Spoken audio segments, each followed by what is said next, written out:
इस वीडियो में हम लोग बात करने वाले हैं things to do just after buying your laptop. जब आप अपना लैपटॉप परचेज करते हैं उसके बाद आपको कुछ ऐसी चीज़ें करनी चाहिए जिससे आप अपने लैपटॉप को चेक कर सकें और अपकमिंग टाइम में कुछ प्रॉब्लम नहीं आए। तो बिना कोई टाइम वेस्ट करे शुरू करते हैं। तो जब आपका लैपटॉप डिलीवर होता है तब आपको एक्साइटमेंट में एकदम से उसको ओपन नहीं करना है। बहुत दिक्कत हो जाएगी अगर आपका मॉडल डिफरेंट आ गया या फिर आपका लैपटॉप टूटा हुआ आ गया या फिर लैपटॉप की जगह कुछ और आ गया। तो आप अनबॉक्सिंग करते समय एक कैमरे से अपने अनबॉक्सिंग को रिकॉर्ड कर लो।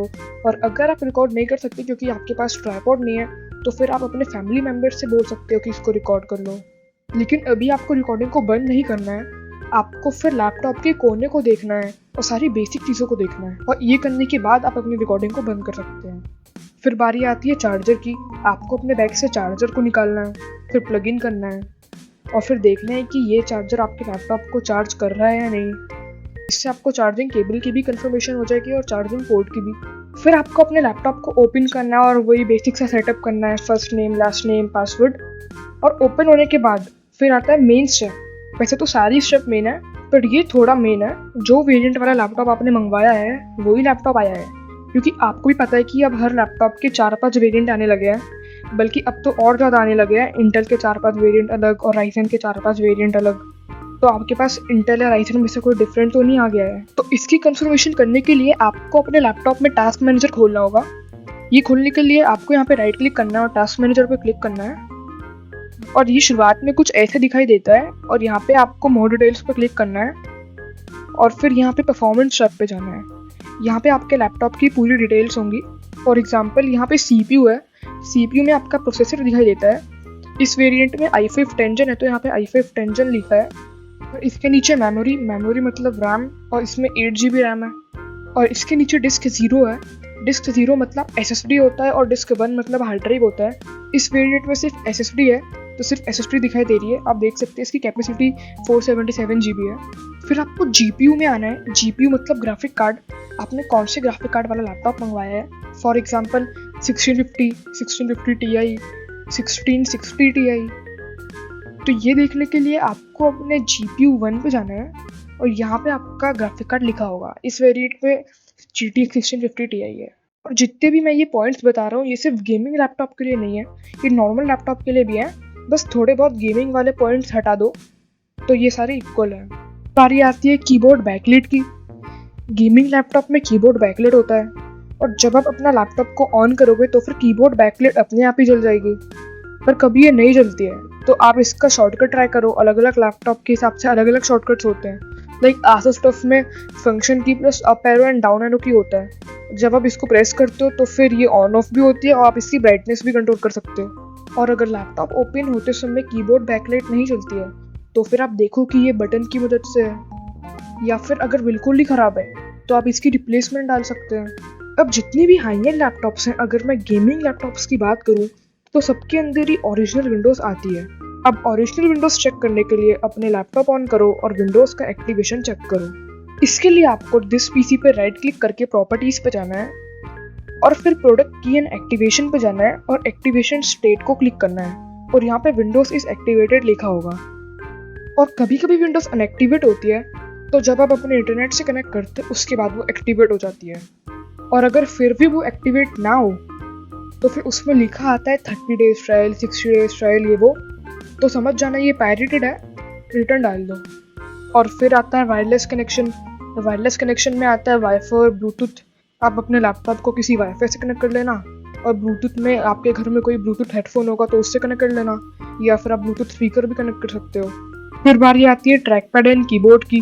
वैसे मैंने ट्रैक पैड को बहुत ही लेट इंक्लूड किया है क्योंकि अब हमने इतना प्रोसीजर कर लिया है तो ट्रैक पैड का तो यूज़ कर ही चुके होंगे। आपको अपने लैपटॉप को ऑन करना है और ट्रैक पैड को चेक करना है। फिर बारी आती है कीबोर्ड की। कीबोर्ड में आप नॉर्मल कीज तो टाइप कर ही लोगे, मतलब नॉर्मल टाइपिंग तो आप कर ही लोगे। और कुछ ऐसी भी कीज होती है जिनका आप बहुत कम यूज़ करते हो और कुछ स्पेसिफिक टाइम के बाद आपको पता चलता है कि ये की तो वर्क कर ही नहीं रही है। मान लो 1 महीने के बाद आपको पता चलता है कि ये की तो वर्क कर ही नहीं रही है, तो फिर आप सर्विस सेंटर में भटकोगे और शुरू के रिप्लेसमेंट पीरियड में आपको पहले पता चल जाए तो ज़्यादा बेटर है।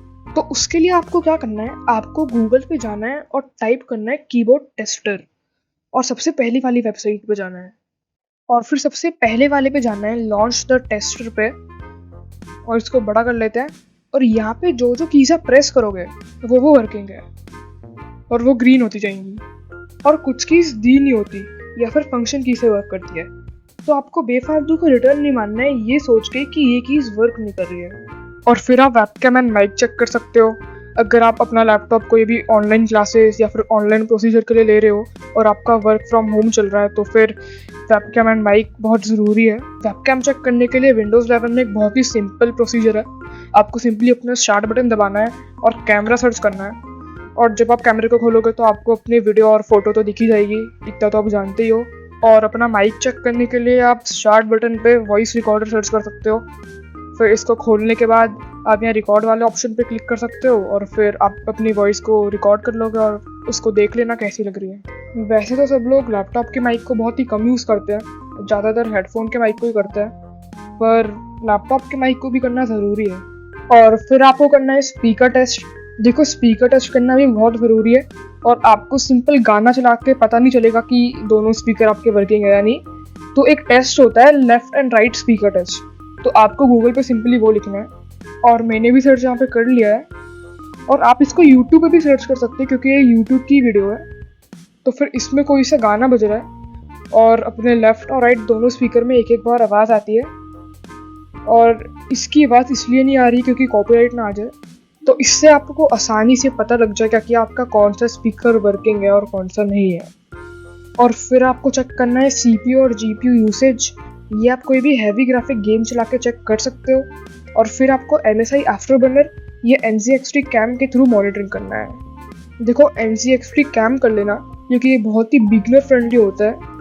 वो एक छोटा सा सॉफ्टवेयर होता है और इसकी वेबसाइट की लिंक मैं नीचे डिस्क्रिप्शन में भी डाल दूंगा, या फिर आप गूगल पे सिंपली सर्च कर सकते हो NZXT कैम और सबसे पहली वाली वेबसाइट से डाउनलोड कर सकते हो। देखो, MSI आफ्टरबर्नर थोड़ा सा कॉम्प्लिकेटेड हो जाता है, तो आप ये वाला सॉफ्टवेयर यूज़ कर लेना। और NZXT कैम कैसे यूज़ करना है इसके लिए मैंने एक डेडिकेटेड वीडियो बनाई है, तो वो आपको टॉप लेफ्ट या टॉप राइट कॉर्नर में दिख जाएगी, और उसकी लिंक भी मैं डिस्क्रिप्शन में दे दूंगा।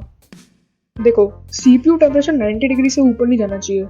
90 डिग्री और 92 डिग्री तक चलेगा, पर कभी उससे ऊपर जाता है, जैसे 95 डिग्री से भी ऊपर, 97 या फिर 100, तो फिर लैपटॉप रिटर्न मार देना। और दूसरा, GPU आपका 90 डिग्री से ऊपर जाना ही जाना चाहिए। आपको कोई भी हैवी गेम AAA टाइटल चलानी है और उसमें आपका GPU 90 डिग्री से ऊपर जाना ही जाना चाहिए।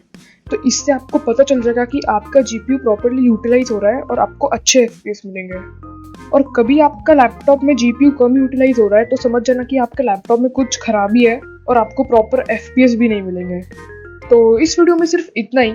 अगर मेरे से कोई भी पॉइंट छूट गया हो तो आप कमेंट सेक्शन में बता देना, और मैं इसका पार्ट 2 भी बना सकता हूँ अगर मेरे को और पॉइंट्स याद आ गए तो। So we'll do it in next video. Subscribe for more and bye for now.